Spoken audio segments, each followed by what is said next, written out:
नमस्कार मित्रों। NEET L1 और L2 मुख्य परीक्षा यानी शिक्षक भर्ती ग्रेड थर्ड के लिए ये क्लास उपयोगी है। और क्लास जो है वो है IT यानी इंफॉर्मेशन टेक्नोलॉजी। इसकी मैंने 5 या 6 क्लास करवा रखी है। 2 क्लास और करवाऊंगा। एक तो ये क्लास, इसमें अपने हम देख रहे हैं आए हुए क्वेश्चन। एक तो पटवारी के जो 2 या 3 जो शिफ्ट हुई थी उसमें सूचना तकनीकी के क्वेश्चन आए, यानी कंप्यूटर और प्रोग्रामिंग इंटरनेट इनके। ऐसे ही ग्रेड 4 के जो 6 शिफ्ट हुई उसमें भी दो दो तीन तीन क्वेश्चन प्रत्येक में आए कंप्यूटर के। तो ऐसे करके हम 50 क्वेश्चन आए हुए देखने वाले हैं। इससे पहले डिटेल थ्योरी की क्लास भी मैं लगा चुका हूँ। और जो रीट में पूछे गए थे पिछली भर्ती में वो क्वेश्चन भी मैं करवा चुका हूँ। PYQ देखो, ये पुस्तक है, मैं आपको बता देता हूँ। ये किताब, इसमें भी वो क्वेश्चन है जो पिछली भर्ती थे ना 2022-23 में। तो वो क्वेश्चन कितने हो गए, 5 एक में है ना। 5 क्वेश्चन आने हैं आपके इसके। तो 8 पेपर के 8×40 और L1 के 5×45 क्वेश्चन। वो क्लास भी करवा चुका हूँ, प्ले लिस्ट में देख लेना। विलंब क्यों हुआ, बीच में ब्रेक क्यों लग गया? ब्रेक इसलिए लग गया, ये किताब स्कूल व्याख्याता की आई थी, वो सारी दूर दूर रखी हुई है। दूर मतलब सामने रखी हुई है। ये इस किताब वाले काम में मैं थोड़ा बिजी हो गया था। तो इस वजह से जो है ना, स्कूल व्याख्याता PYQ आए हुए क्वेश्चन है 20 पेपर। तो इस वजह से थोड़ी क्लासें हो नहीं पाई। अब IT का पूरा करने का खाता तो ये तो मैं करवा ही दूंगा। और PDF जो है वो एक क्लास और होगी कल। उसके बाद में मैं बता दूंगा आपको, यस गुरु एप्लीकेशन पे फ्री ऑफ कॉस्ट आपको मिल जाएगी। डाउनलोड कर लेना, प्रिंट आउट निकाल लेना। और ये भी आप यकीन मान के चलो कि IT की मैंने जो 5-6 क्लास करवाई है, यानी कुल मिलाकर 2.5-3 घंटे, 3 साढ़े 3 घंटे, इससे पूरा आपके कवर हो जाएगा जो चैप्टर है। मेरे ख्याल से आपको अन्य कुछ भी पढ़ने की ज़रूरत नहीं है। आप पढ़ो तो अच्छी बात है, कोई मना ही नहीं है, परंतु मिनिमम ये तो आप पढ़ ही लेना। ठीक है, शुरू करते हैं। कंप्यूटर शब्दावली में FTP का पूर्ण रूप क्या है? ये कौन सा पेपर है? ये पेपर है पटवारी का। पटवारी परीक्षा में जो कंप्यूटर के क्वेश्चन आए ना वो भी देख लो, क्योंकि आपका पेपर भी RSM भी बनाएगा। तो क्वेश्चन लगभग एक दो तो रिपीट हो ही जाते हैं, 2 या 3, 5 आने हैं कुल। तो FTP का पूरा नाम क्या है? File transfer protocol. ये चीज़ें आप थोड़े दिमाग में याद भी रखना, ध्यान में रखना इन नामों को। तो फाइल ट्रांसफर प्रोटोकॉल याद रखें। कुछ क्वेश्चनों के यहाँ नीचे उत्तर भी नहीं मिलेंगे, अगले पेज भी मिलेंगे, तो आप कुछ आपके वो भी हो जाएगा उसमें। ठीक है, तो अब इसमें आप देख लो जैसे कि FTP यानी फाइल ट्रांसफर प्रोटोकॉल एक मानक नेटवर्क प्रोटोकॉल है। यानी नेटवर्क का ही प्रोटोकॉल है। प्रोटोकॉल का मतलब होता है एक सिस्टम। जैसे मैंने बताया था ना पहले कि मंत्री जी आते हैं तो स्थानीय पुलिस की गाड़ी पहले उनको रिसीव करती है, तो एक प्रोटोकॉल होता है मंत्री का। यानी एक नियमावली होती है जैसे, जिसका उपयोग कंप्यूटर नेटवर्क पर कंप्यूटर फाइलों के हस्तांतरण के लिए किया जाता है। तो ये एक सिस्टम है, कुछ नियम है फिक्स। तो फाइल ट्रांसफर से संबंधित उनका, तो FTP का पूरा नाम क्या है, ये क्वेश्चन पूछा गया तो आपको ध्यान में रखना। देखो यहाँ जल्दबाजी नहीं करनी है उत्तर करते। File transfer protocol, file transferred protocol. तो यहाँ फाइल फार्म ट्रांसफर और फाइल ट्रांसमिशन तो क्या होता है, एग्जाम हॉल में आप जल्दबाजी में हड़बड़ाहट में ट्रांसफर ट्रांसफर्ड इतने में क्या है, अपने तो गए 2 नंबर। इसलिए आपको फाइल ट्रांसफर ही है ना, फर्ड नहीं है। तो ये, और साथ ही आपको पता होगा मैंने बताया था आपके L1 L2 के लिए जो जीके वाला पार्ट है जो अनिवार्य है, सभी के आएंगे क्वेश्चन। उसकी सूचना तकनीकी के 100 क्वेश्चन यानी कंप्यूटर वाले के, उसका टेस्ट अपलोड है। आप जाकर उसको दे सकते हैं एप्लीकेशन में। RTE से 100 क्वेश्चन टेस्ट अपलोड है। और ये 100 क्वेश्चन ऐसे हैं, तारीफ की बात नहीं है, ऑफलाइन वाले विद्यार्थी बताते हैं कि एग्जाम में बिल्कुल ऐसा लग रहा है इन्हीं में से कवर हो जाएंगे, ऐसा विद्यार्थियों का कहना है। शैक्षिक परिदृश्य 100 क्वेश्चन अपलोड है। राजस्थानी भाषा इस संडे को टेस्ट होगा। तो अभी आपके पास समय है 2-3 दिन, आप राजस्थानी भाषा, साहित्य, संस्कृति, नहीं सॉरी माफ़ी चाहूँगा, ये भी अपलोड हो गया, ये आप पढ़ लेवे। ये वाला जो है ना, राजस्थान का सामान्य ज्ञान, एक ए का मतलब शुरू के ऊपर के 4 टॉपिक, ये आप तैयार कर लो और संडे को टेस्ट दे देना। टेस्ट ज्वाइन कर लेना। 149 टेस्ट सीरीज की प्राइस है, और इसमें आपके पीडीएफ भी आपको पेपर की मैं डाउनलोड के लिए दूंगा। जैसे ये 4 टेस्ट हो गए, मैंने कहा था कि भी पिछला जो महीना यानी ये जो महीना है अक्टूबर का, तो 1 नवंबर के बाद में आपको इन 4 पेपर की पीडीएफ आपको डाउनलोड के लिए मिल जाएगी। और प्रयास ये भी करूंगा मैं ज्ञान सरोवर वालों से बात करके कि ये सारे टेस्ट जो है ये थोड़े तैयार हो जाएं अभी 10-15 दिन महीने भर में। उसके बाद में पीडीएफ का प्रिंट आउट निकालोगे तो भी खर्चा ज़्यादा पड़ जाता है। तो ऐसे तो 101 रुपये में अगर किताब बैठ जाती है पूरी, तो किताब का मैं प्रयास करूँगा कि पीडीएफ का आपके खर्चा नहीं हो। तो ऑनलाइन एक बार आप ट्राई कर लें, टेस्ट दे दें, और उसके बाद में प्रयास करेंगे कि ऑफलाइन बुक भी इसकी आ जाए। अगला है प्रेजेंटेशन। प्रेजेंटेशन क्या होता है? पावर पॉइंट में स्लाइड वगैरह चलती है, आप अपनी कोई दिखाते हो अपना प्रोजेक्ट वगैरह। ये समीक्षा करते समय प्रूफिंग अनुभाग में निम्न में से किस कमांड का उपयोग नहीं किया जाता? तो ये जो दिन रात कंप्यूटर चलाते हैं, काम करते हैं पावर पॉइंट पे, उनको तो पता होता है, बाकी ये चीज़ें थोड़ी पढ़नी पड़ती। तो यहाँ पे ए उत्तर है, किसी विशेष शब्द का सही उच्चारण खोजने के लिए वॉइस बटन।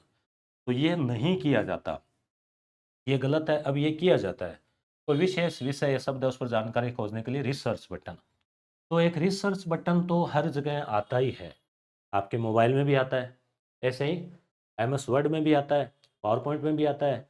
उसमें आपने मान लो कोई शब्द लिखा, जैसे आपने लिखा एफ तो जहाँ जहाँ एफ आपके फाइल में आया है वो सारा दिखा दे। तो रिसर्च बटन में शब्द किसी विशेष शब्द के लिए पर्यायवाची और विलोम शब्द खोजने के लिए भी होता है, कि उसी शब्द का दूसरा और उसका विलोम शब्द भी होता है। देखो, विलोम शब्द भी ढूंढ देता है थिसोरस बटन। और वर्तनी त्रुटियों की जांच के लिए भी बटन होता है, कि वर्तनी में स्पेलिंग में कोई गलती तो नहीं, हालांकि ऑटो करेक्ट का ऑप्शन है, ऑटो वाला आता है फिर भी। तो ये तीनों तो सही है, ये सही नहीं है। प्रूफिंग अनुभाग, अनुभाग का मतलब ये क्या है कि अंग्रेजी में जैसे है ना इजी लगता है, हिंदी में कुछ चीज़ें कठिन लगती है, तकनीकी शब्दावली। तो प्रूफिंग अनुभाग में वर्तनी यानी स्पेलिंग, व्याकरण ग्रामर और थीसोरस और रिसर्च जैसे टूल शामिल होते हैं, लेकिन वॉइस बटन का नहीं है। वॉइस बटन तो मोबाइल में आता है, व्हाट्सएप में। इसमें पावर पॉइंट में ऐसा वॉइस बटन का ऐसा ऑप्शन नहीं आता है। ठीक है, अगला स्प्रेडशीट। स्प्रेडशीट क्या होती है? एक्सेल की जो सीट आती है ना बनी हुई ऐसे, वो कॉलम से एक्सेल सीट, उसमें सेल डेटा, सेल मतलब कोशिका होती है वैसे तो, यहाँ सेल का मतलब वो एक कॉलम, एक छोटा सा डिब्बा बॉक्स का कौन सा प्रकार सामान्यतः प्रयुक्त नहीं होता? न्यूमेरिक वैल्यू, डेट और टाइम। न्यूमेरिक का मतलब क्या हो गया? गिनती, 1 2 3 4 5 6 7 8 9 0। डेट और टाइम, यूजर ऑथेंटिकेशन, लेबल और फार्मूला। तो देखो स्प्रेडशीट का मतलब है एक्सेल की बात चल रही है, एक्सेल में फार्मूला वो वगैरह होते ही है, सम यानी जोड़ना ऐसे। अब मान लो इधर पूरे कुछ संख्या लिखी हुई है, स्टूडेंट का नाम है, उसके मार्क्स है, सबको टोटल करना है, आपने खर्चे लिखे हुए हैं, जोड़ने हैं, तो फार्मूला होते हैं। न्यूमेरिक वैल्यू होती है, डेट व टाइम भी आता है। ये जो है ना यूज़र ऑथेंटिकेशन, ये ऑथेंटिकेशन तो क्या होता है, आप जैसे करते हो ना ऑथेंटिकेशन, मोबाइल लिया फिर वो वेरीफाई होता है, आपका ओटीपी आता है कि आप ही हो क्या, वैसे तो ऑथेंटिकेशन वो अलग चीज़ हो गई। तो स्प्रेडशीट में न्यूमेरिक वैल्यू, डेट और टाइम, लेबल ये सब होते हैं, परंतु यूजर ऑथेंटिफिकेशन नहीं होता। ठीक है, निम्नलिखित में से कौन सा कंप्यूटर नेटवर्क का प्रकार नहीं है? तो कंप्यूटर के नेटवर्क होते हैं, नेटवर्क का मतलब कंप्यूटर आपस में जुड़े हुए, तो उसका जो प्रकार है जैसे LAN, large area network, MAN, वेन और पेन। अब उत्तर अगर आपके सामने नहीं हो तो आप सोचोगे लेन तो होता है, परंतु लेन की फुल फॉर्म क्या दी है इन्होंने, ये गलती कर दी। गलती कर दी मतलब स्टूडेंट गलती कर देता है, लेन का लार्ज एरिया दे दिया इन्होंने, लार्ज नहीं है। लार्ज का मतलब तो हो गया विस्तृत, लोकल होता है, लोकल एरिया नेटवर्क। तो ये लोकल एरिया का मतलब जैसे घर में कंप्यूटर है, कहीं आसपास कोई आपस में कंप्यूटर है, वो जुड़े हुए हैं, एक सीपीयू दो सीपीयू से, तो उसे कहते हैं लेन। तो यहाँ गलती क्या है? ये गलती है, एलियन होता है परंतु लार्ज नहीं होता, लोकल एरिया नेटवर्क होता है। फिर मेन, मेट्रोपॉलिटन, मेट्रोपॉलिटन सिटी होते हैं ना, महानगर, उनको आपस में जोड़ने के लिए उन कंप्यूटरों को। वाइड एरिया नेटवर्क वेन, अब जैसे इंटरनेट से क्या है, आपका कंप्यूटर दुनिया के हर कंप्यूटर से जुड़ा हुआ है। कैसे? आप कोई फाइल भेजते हो, आपने टेलीग्राम पे शेयर की, जा रही ना, कहीं भी भेज सकते हो, वही तो वाइड एरिया नेटवर्क हो गया, जो कि इंटरनेट के माध्यम से है। पेन पर्सनल एरिया, ये आपने किसी को ब्लूटूथ से जोड़ा और जोड़ा, तो है तो चारों ही, मगर इसकी फुल फॉर्म इन्होंने गलत देके तो गलत कर दिया। तो लेन का पूर्ण नाम क्या है? लोकल एरिया, ठीक है। तो ये हो गया, ये पटवारी में पूछा गया है। किताब का आपको पता होगा, रीट L1 L2 दोनों के लिए उपयोगी है। आए हुए क्वेश्चन है, व्याख्या में बहुत मेहनत की है हमने, व्याख्या सहित 120 इसमें पेज है, और MRP शायद 110 रुपये जो है इसकी होनी चाहिए, यही है हाँ। ये पुस्तक, इसमें आपको प्रत्येक क्वेश्चन की व्याख्या मिलेगी। किराड़ों का सोमेश्वर मंदिर किस शैली में संबंधित है, पूरी इसकी डिटेल यहाँ दी हुई है। सोलंकी या मारू गुर्जर शैली, जैसे हर जो है, और इसको टॉपिक वाइज भी हमने किया है, जैसे अलग अलग पार्ट है उनमें हमने बांटा है। जैसे मान लो शैक्षणिक मनोविज्ञान, मनोविज्ञान अलग दे दिया, ठीक है, सूचना तकनीकी अलग दे दी, ऐसे करके 4-5 बड़े टॉपिक में बांट के 9 पेपर है, यानी लगभग 800-900 सवाल जो पिछली बार पूछे गए और उनकी विस्तृत व्याख्या। तो वो क्वेश्चन भी कुछ रिपीट हो सकते हैं, और उनकी व्याख्या में से तो क्वेश्चन निश्चित रूप से आपको मिलेंगे देखने को। चलते हैं आगे। MS वर्ड, अब जैसे ये मैंने तैयार किया है, तो MS वर्ड में ही तैयार किया है, माइक्रोसॉफ्ट वर्ड में। वर्तमान में खुले दस्तावेज को, मान लो कोई फाइल खुली हुई है, उसको बंद करने के लिए कौन सी शॉर्टकट कुंजी, शॉर्टकट क्या होता है? ये एक माउस है, उसके तीर को आप ले जाके बंद करते हो, इतना कौन करे हैं? माउस को हिलाया से सीधा ही, अंगुलियां हैं कीबोर्ड पे, सीधा ही बटन दबाया खट, तो कौन सा बटन दबाओगे ऐसे खट? तो ये है Ctrl+W, ये चीज़ें मैंने आपको बताई थी ना। तो एक साइड में नीचे बटन होता है कंट्रोल का, कीबोर्ड के, उसको दबाओ, W को दबाओ, तो क्या होगा? फाइल बंद हो जाएगी, ठीक है। ये हाइपरलिंक के काम आता है Ctrl+ के। कंट्रोल के साथ में C, कॉपी, Ctrl+V, ये मैंने सारे शॉर्टकट का एक वीडियो आपके लिए लगा रखा है, आप ध्यान रखना उसमें है। निम्न में से कौन सा 1024 TB टेराबाइट के बराबर होता है? ये ध्यान रखना, ये मेमोरी की इकाई है, छोटी बड़ी, जैसे ग्राम नहीं होते कि ग्राम, 100 ग्राम, 1000 ग्राम, है ना, ऐसे क्विंटलर। तो ऐसे ही इसमें क्या है, 1024 TB बराबर क्या होगा? एक EB, एक YB, एक GB, एक PB। तो GB तो छोटा होता है, पेटाबाइट बड़ी इकाई होती है, तो D इसका उत्तर हो जाएगा, ठीक है। इसका डिटेल जैसे आपको पहले बता रखा है, पहले सबसे छोटी इकाई होती है बिट, फिर होती है बाइट, ठीक है, उसके बाद में किलो बाइट, फिर मेगा बाइट, फिर गीगा बाइट यानी जीबी। जैसे आपके मोबाइल में होता है ना कि कितनी जीबी मेमोरी है, 128 GB है, ठीक है, जीबी। उसके बाद में टीबी, टेराबाइट, और फिर पीबी। तो पीबी वर्तमान में एक सबसे बड़ी इकाई जो है वो है। निम्न में से कौन सा आउटपुट डिवाइस है? सिंपल क्वेश्चन है।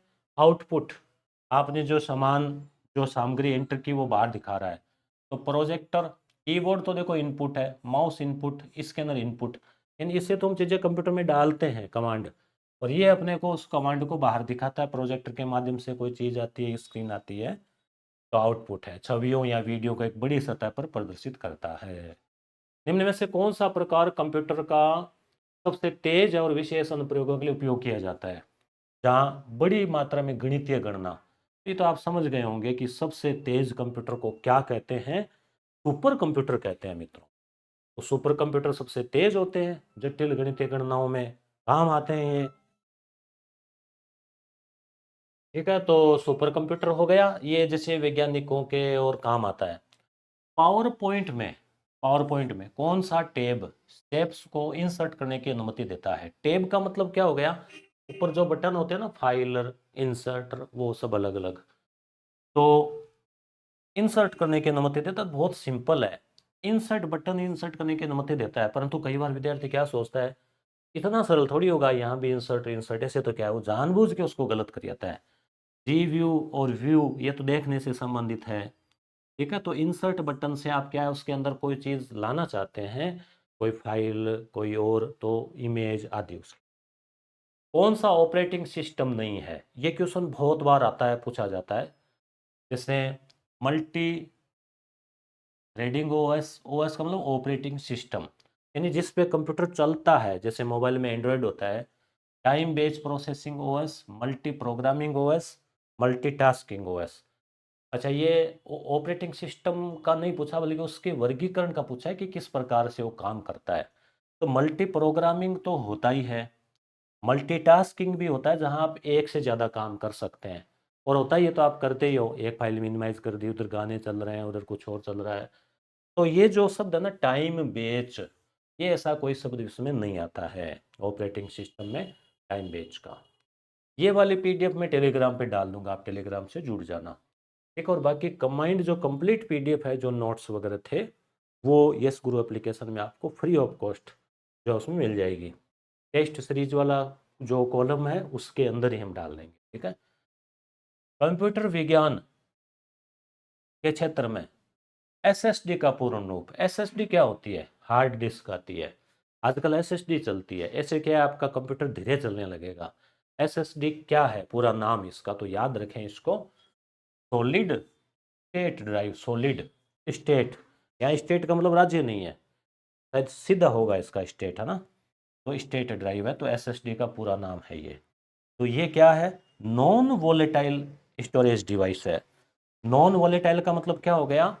स्थाई, परमानेंट। जैसे आपने उसमें कोई चीज़ डाल के छोड़ दी, कोई फिल्म आपने डाल दी हार्ड डिस्क में, पेन ड्राइव में, मोबाइल में, अपने आप थोड़ी उड़ती है, पड़ी रहती है, तो वो स्थाई है।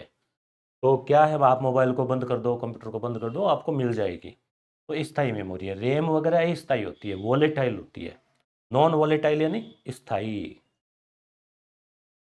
अपनी कार्य प्रणाली के अनुसार निम्न में से कौन सा कंप्यूटर की श्रेणी में नहीं आता है? एनालॉग कंप्यूटर होता है क्या? Hybrid, digital hybrid. अब देखो, ये क्वेश्चन पूछा गया है और जानबूझ के नाम को थोड़ा उल्टा पुल्टा करके, बस देखो, एनालॉग कंप्यूटर होता है, डिजिटल कंप्यूटर होता है, ठीक है, हाइब्रिड का मतलब मिक्स, डिजिटल जिसमें चीज़ें सारी सामने दिखती है, एनालॉग में केवल वो फाइलें वाइलें सी खुलती है। हाइड्रो तो शब्द होता है जल, हाइड्रा मतलब जल, ऐसा कोई नहीं है, ये कंफ्यूज करने के लिए था। ऑपरेटिंग सिस्टम का कौन सा घटक फाइलों के मैनेजिंग के लिए जिम्मेदार है? Memory manager, process manager, device driver, file system manager. कौन सा घटक? तो है file system manager. File system manager जो है, ये ऑपरेटिंग सिस्टम का घटक है, फाइलों को मैनेजिंग करता है। तो ये भी सिंपल है, देखो, फाइलों को मैनेज करेगा फाइल सिस्टम मैनेजर। तो ऐसे लिनक्स ऑपरेटिंग सिस्टम का एक परिवार है, किसका? देखो, ऑपरेटिंग सॉफ्टवेयर होते हैं, जैसे विंडो है, ठीक है, आईओएस है, इसका प्ले, इसका ये जो है ना, देखो आपको मैं दिखाता हूँ, इधर रखा हुआ है, क्योंकि ये तो चलो इसके तार वार लगे हुए हैं, ये तो ये एक आई, उसका आईओएस का, ये एप्पल का ही है, छोटा सा सीपीयू है। ठीक है, तो लिनक्स ऑपरेटिंग सिस्टम है ये, ऑपरेटिंग सिस्टम है, जैसे विंडो है वैसे ही। तो क्या है ये ओपन सोर्स है। ओपन सोर्स का मतलब है कि कोई भी उसको जाके देख सकता है, तो कोई भी उसमें एडिट कर सकता है। तो आप कहेंगे सर कोई गलत कर देगा, ऐसे ऐसे नहीं होता, उसको फिर वो अप्रूव होता है, बाकी लोग उसको अप्रूव करते हैं कि सही है तब। लिनक्स एक ओपन सोर्स ऑपरेटिंग सिस्टम है, जिसका अर्थ है इसका सोर्स कोड सार्वजनिक रूप से उपलब्ध है, कोई इसमें संशोधन और वितरण कर सकता है। एमएस वर्ड में हाइपरलिंक डालने के लिए कौन सी शॉर्टकट कुंजी का उपयोग किया जाता है? पहले तो हाइपरलिंक क्या है? ये हाइपरलिंक ये होता है कि हम आपको पीडीएफ भेजते हैं कई बार टेलीग्राम पे, और फिर कहते हैं, ऐसे लिखा रहता है ना, टेस्ट सीरीज देने के लिए यहाँ टच करें, तो आपने केवल टच किया और वो सीधा लिंक से खुल गया वो एप्लीकेशन, ऐप, दूसरी फाइल, तो उसको हाइपरलिंक बोलते हैं। तो हाइपरलिंक में कौन सी शॉर्टकट कुंजी? अब हाइपरलिंक के लिए भी पहले तो माउस का राइट बटन दबाओ, क्लिक करो, फिर हाइपरलिंक करो, इतना कौन करें, सीधा एक कंट्रोल और के दबाओ, कंट्रोल के बटन दबाया और सेलेक्ट किया, भी इस शब्द को हाइपरलिंक करना, उसको सेलेक्ट कर लो, कंट्रोल के दबा दो, फिर वो लिंक डाल दो। ठीक है, तो कंट्रोल के। कौन सा सेंट्रल प्रोसेसिंग यूनिट का घटक नहीं है? सीपीयू तो आप जानते हो ना, कंप्यूटर के पास एक डिब्बा सा रखा रहता है, अब इस कमरे में एक डेस्कटॉप, एक एप्पल वाला 2, एक छोटा लैपटॉप, एक पुराने वाला लैपटॉप, 4 कंप्यूटर इस कमरे में रखे हुए हैं। हमारे ज़रूरत पड़ती रहती है, कुछ पुराने हो गए काम के हिसाब से। तो सीपीयू जो है, सीपीयू में क्या-क्या होता है? सीयू कंट्रोल यूनिट होती है, वीडीयू, एएलयू, मेमोरी रजिस्टर। तो वीडीयू नहीं होता सीपीयू के अंदर। वीडियो का मतलब क्या हो गया? विजुअल। अब सीपीयू के अंदर ही आप थोड़ी देखते हो स्क्रीन खोल के कि अंदर ही चल रहा है। साइड में अलग होता है ना मॉनिटर, या लैपटॉप के ऊपर होता है स्क्रीन, तो ऐसे। वीडियो का मतलब विजुअल डिस्प्ले यूनिट है, एक आउटपुट डिवाइस है जो मॉनिटर या स्क्रीन को बताता है। इसलिए सीपीयू का आंतरिक भाग नहीं है। सीपीयू के अंदर रैम होती है, रोम होती है, मदरबोर्ड होता है, एक पंखा भी होता है उसको ठंडा रखने के लिए। ठीक है, कईयों में स्पीकर भी होते हैं। उसके अलावा वो पिनें घुसाने के लिए अलग अलग उसमें सॉकेट होते हैं। इसमें एक तो एचडीएमआई पिन का हो गया, एक यूएसबी वगैरह का हो गया। तो कंट्रोल यूनिट हो गया, अर्थमेटिक और लॉजिक यूनिट भी होता है जो गणित और गणना करने के लिए, मेमोरी भी होती है, ये नहीं होता। ठीक है। कंप्यूटर शब्दावली में यूएसबी का क्या अर्थ है?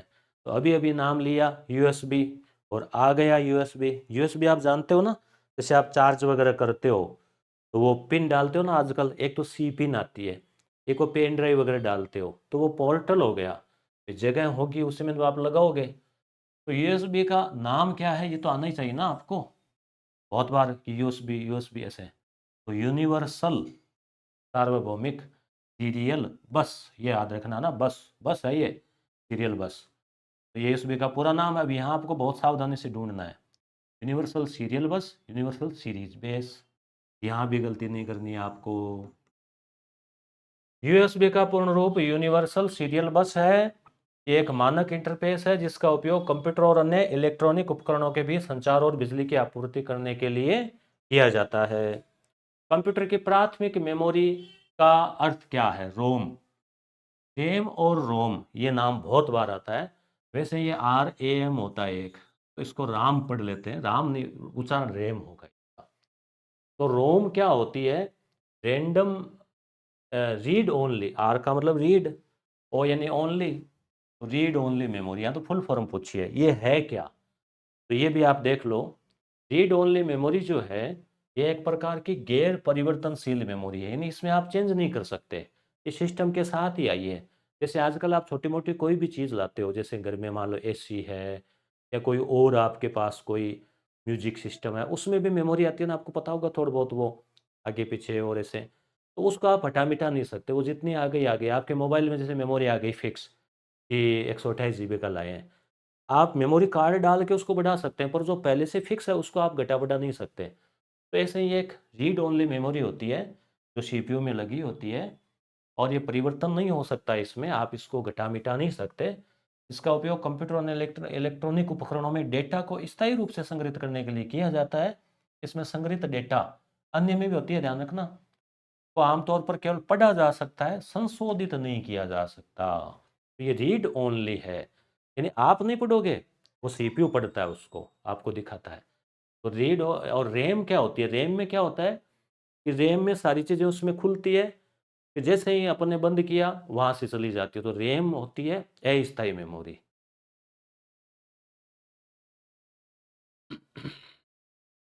कंप्यूटर की मेमोरी के निम्न में से कौन सी इकाई गलत तरीके से जोड़ी गई है? 1024 TB बराबर 1 PB, अभी अभी आया था। 1024 बाइट बराबर 1 GB, ये थोड़ी है। 1024 बाइट के बाद में किलो बाइट बनेगा, फिर किलो बाइट के बाद में, अब ये 8 बिट बराबर 1 बाइट, ये सही है, याद रखना। सबसे छोटी इकाई होती है कंप्यूटर में बिट, 8 बिट से 1 बाइट, फिर आगे 1024 का चलता रहेगा। 1024 किलोबाइट बराबर 1 मेगाबाइट, ये आगे देखो इसकी, ये यहाँ लगा रखा है व्याख्या। 1024 बाइट 1 GB, ये गलत है।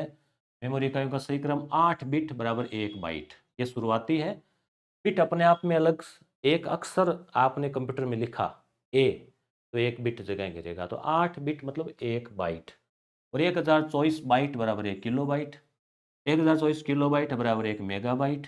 अब आप देखते हो ना, मोबाइल में फ़ोटो खींचते हो, फिर कहते हो कि 2 MB की है, 3 MB की है। कई बार आप सिग्नेचर वगैरह अपलोड करते हो, फॉर्म भरते हो, तो उसमें लिखा रहता है 50 KB से कम हो, 200 KB से कम हो। क्यों? क्योंकि वो भारी होने से फिर वो अपलोड नहीं होती, उनको वापस खोलने में दिक्कत आती है। तो किलोबाइट, फिर मेगाबाइट। अब आपकी फ़ोटो जितनी ज़्यादा साफ़ है, महंगे मोबाइल से खींची, उतनी उसकी वो भारी होगी फ़ोटो। भारी का मतलब जूम करोगे तो भी पिक्सल उसके फटेंगे नहीं, और वो मेमोरी जगह ज़्यादा घेरेगी। तो जैसे नॉर्मली आजकल मोबाइल में 2-2 3-3 MB की एक-एक फ़ोटो होती है। आप वीडियो बना लेते हो 5-10 मिनट का, तो 1 GB जगह घेर लेता है वो, 1-1 GB, 2-2 GB। तो वो सब चीज़ें हैं। तो 1024 MB बराबर 1 GB, 1024 GB बराबर 1 TB। तो KMGT, कोई भी एक ट्रिक बना लो भले, KMGT, KMGT, ठीक है। जीबी, टीबी और टीबी मतलब एक पीबी, टीबी के बाद में पीबी। पीबी के ऊपर की इकाई कोई भी फिलहाल नहीं बताई गई है। कौन सा एक ऑनलाइन स्टोरेज है जिसके लिए इंटरनेट कनेक्टिविटी की आवश्यकता होती है? Hard disk. अब हार्ड डिस्क में आप काम कर रहे हैं तो इंटरनेट की ज़रूरत थोड़ी है। SSD ज़रूरत थोड़ी है, आप कंप्यूटर पे काम करें बिना इंटरनेट के भी तो आप फाइल बनाई, सेव कर ली। क्लाउड स्टोरेज और मेमोरी कार्ड में नहीं, क्लाउड स्टोरेज में है। जैसे आपका इंटरनेट चालू है, आपके मोबाइल में सारी फ़ोटो हैं, वो कई बार क्या होता है कि आपका मोबाइल मान लो ख़राब हो गया, या मोबाइल गुम हो गया, या मोबाइल फॉर्मेट कर दिया, तो भी अगर आपने उन फोटो को गूगल ड्राइव पे डाल रखा है, क्लाउड स्टोरेज पे कर रखा है, उसको लिंक या सिंक कर रखा है, तो वो क्या होगा कि आपकी फ़ोटोज़ वापस वहाँ से आ जाएगी, आपके ईमेल अकाउंट से। तो वो गई कहाँ थी? आपके मोबाइल के बजाय उनके वहाँ, वो कोई अमेरिका या जहाँ उन्होंने स्टोरेज बना रखा है, वहाँ उनके वो बड़े बिग स्टोरेज में वो सेव रहती है। उसे क्लाउड स्टोरेज बोलते हैं। स्कूल व्याख्याता की तैयारी करने वाले विद्यार्थियों के लिए स्कूल व्याख्याता शैक्षिक प्रबंधन और प्रशासन की नई पुस्तक अपडेट होके आ गई है। पूर्ण रूप से जो है मैंने ही तैयार की हुई है। पिछली बार भी बहुत अच्छा इसका रिस्पॉन्स रहा था। 3 पेपर हुए थे ना जीके के, ए और बी और डी, ऐसे जो ग्रुप थे, उनमें 6-6 क्वेश्चन के हिसाब से कुल 18 में से 17 क्वेश्चन जो है इस किताब से देखने को मिले थे। केवल एक क्वेश्चन बाहर गया था, और इस बार तो इसको और शॉर्ट किया है क्योंकि सिलेबस कम हुआ है। और साथ ही साथ जो नए टॉपिक जुड़े हैं जैसे नई शिक्षा नीति, वो तो मैंने पहले ही दे रखी थी उसमें, हालांकि थोड़ा और डिटेल दे दी है। और एक टॉपिक और जुड़ा था, शिक्षा में सामाजिक संगठन। तो 19 सितंबर को जो नया सिलेबस आया उसके अनुसार अपडेट है। पुराने टॉपिक डिलीट किए हुए हैं, शिक्षा वाणी, शिक्षा दर्शन, इस्माइल, और एक वो था समसा, वो डिलीट कर दिए। उनके क्वेश्चन भी डिलीट कर दिए। आए हुए क्वेश्चन है इसमें एक तो आरपीएससी के, उसके अलावा 500 के लगभग ऑब्जेक्टिव क्वेश्चन है हर टॉपिक के बाद में, और टॉपिक वाइज नोट्स के रूप में सारगर्भित किताब है। इसमें लगभग 120 पेज है, 110 रुपये इसकी एमआरपी है। इसकी डेमो पीडीएफ टेलीग्राम पे रखी हुई है, देख लेना। ठीक है, ऑनलाइन ऑर्डर भी कर सकते हो और ऑफलाइन भी आपको मिल जाएगी। तो क्लाउड स्टोरेज उसको जो है वो बोलते हैं। क्लाउड स्टोरेज एक ऐसी सेवा है जहां डेटा को दूरस्थ सर्वरों पर कर संग्रहित किया जाता है और इंटरनेट के माध्यम से एक्सेस किया जाता है। हार्ड डिस्क, एसएसडी और मेमोरी कार्ड भौतिक स्टोरेज डिवाइस है।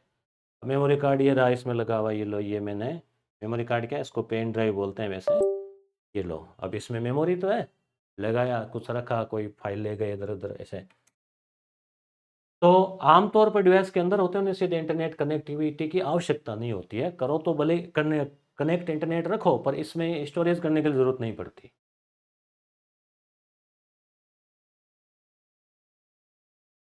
अगला क्वेश्चन है, कौन सा कंप्यूटर का इनपुट डिवाइस, सिंपल क्वेश्चन है, प्रिंटर आउटपुट है। प्रिंट आपके हाथ में आ जाता है, दे देता है। स्पीकर आउटपुट है, आवाज़ बाहर आती है। मॉनिटर आउटपुट है, वीडियो वगैरह दिखाता है। माउस इनपुट है, इससे आप अंदर कमांड डालते हैं, फाइल खोलना बंद करना। कौन सा क्लाउड स्टोरेज का उदाहरण नहीं है? क्लाउड की भी बात आई। क्लाउड में गूगल ड्राइव तो है ही, भी मैंने कहा था। वन ड्राइव भी है, ड्रॉप बॉक्स भी है, एल एक्स ड्राइव ऐसा कुछ नहीं है। तो ये आप दो और याद रख लेना, वन और ड्रॉप। कौन सी प्रमुख रिलेशनल डेटाबेस प्रबंधन प्रणाली को उपयोग की जाने वाली सबसे लोकप्रिय क्वेरी भाषा है? तो ये भाषा का पूछा गया है। तो सी यानी स्ट्रक्चर्ड क्वेरी लैंग्वेज, ये एक क्वेरी भाषा है। क्या है व्याख्या देख लेते हैं। Structure query language, SQL, relational database प्रबंधन प्रणालियों के लिए सबसे लोकप्रिय और व्यापक रूप से उपयोग होने वाली क्वेरी भाषा है। इसका उपयोग डेटाबेस को प्रबंधित और हेरफेर करने के लिए किया जाता है। तो डेटाबेस से संबंधित भाषा। इथरनेट कार्ड को इस नाम से भी जाना जाता है, इथरनेट इस नाम से network interface card, network interface card के नाम से भी जानते हैं। ये नेटवर्क इंटरफेस कार्ड क्या है? इथरनेट कार्ड को आमतौर पर नेटवर्क इंटरफेस कार्ड के नाम से भी जाना जाता है। यह एक हार्डवेयर घटक है जो कंप्यूटर को कंप्यूटर नेटवर्क से कनेक्ट करने की अनुमति देता है।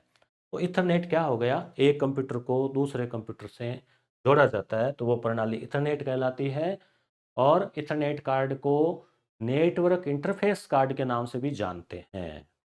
स्कूल व्याख्याता के आए हुए जो पेपर है अब तक के 20, उनकी व्याख्या सहित नवीनतम अपडेट वर्तमान सिलेबस के अनुसार केवल क्वेश्चन रखे हैं। ये पुस्तक भी उपलब्ध है, ऑनलाइन ऑफलाइन दोनों। डेटा ट्रांसफर दर क्या है? सबसे उपयुक्त विकल्प चुने, ये और लिखते हैं आजकल आरपीएस आरएसएम भी, कि भाई कल को मान लो 2 ऑप्शन में और उनमें से भी बेस्ट कौन सा है, ये हो जाए कई बार। 5 मिनट में रजिस्टर और स्रोत के बीच प्रसारित बिट्स की संख्या, उपलब्ध चैनलों की संख्या, रजिस्टर यात्रा की संख्या, 1 सेकंड में स्रोत और गंतव्य के बीच की प्रसारित बिट की संख्या। अब आपको लग रहा है कि ये क्या है, जबकि ये आपके रोज काम पड़ता है।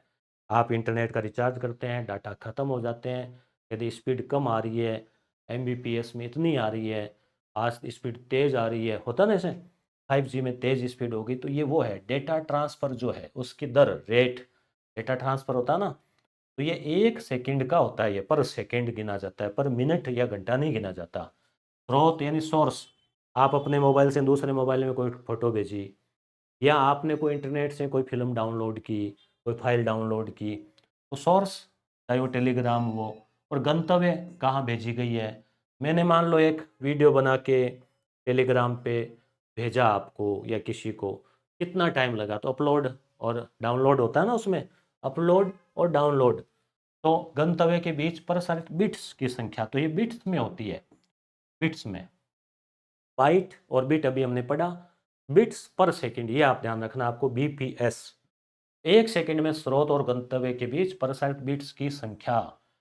तो डेटा ट्रांसफर दर, और जिसे बैंडविड्थ या डेटा रेट भी कहा जाता है, ये मापती है कि निश्चित समय अवधि में स्रोत और गंतव्य के बीच कितना डेटा स्थानांतरित किया जा सकता है। इसे आमतौर पर प्रति सेकंड बिट्स में मापा जाता है, ये ध्यान रखना। बीपीएस जो है ना इंटरनेट की स्पीड, अब आजकल तो क्या है, प्रति सेकंड में कोई 10-10 हज़ार 1-1 लाख बिट्स भी हो जाते हैं।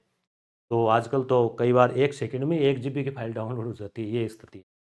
ठीक है, तो इसमें क्या है, 50 क्वेश्चन इसी एक ही वीडियो में करेंगे तो वीडियो बड़ा हो जाएगा, तो मेरे ख्याल से 25 क्वेश्चन करवा देते हैं, 25 अगले वीडियो में करवा देंगे। आप कमेंट करके ज़रूर बताना। धन्यवाद।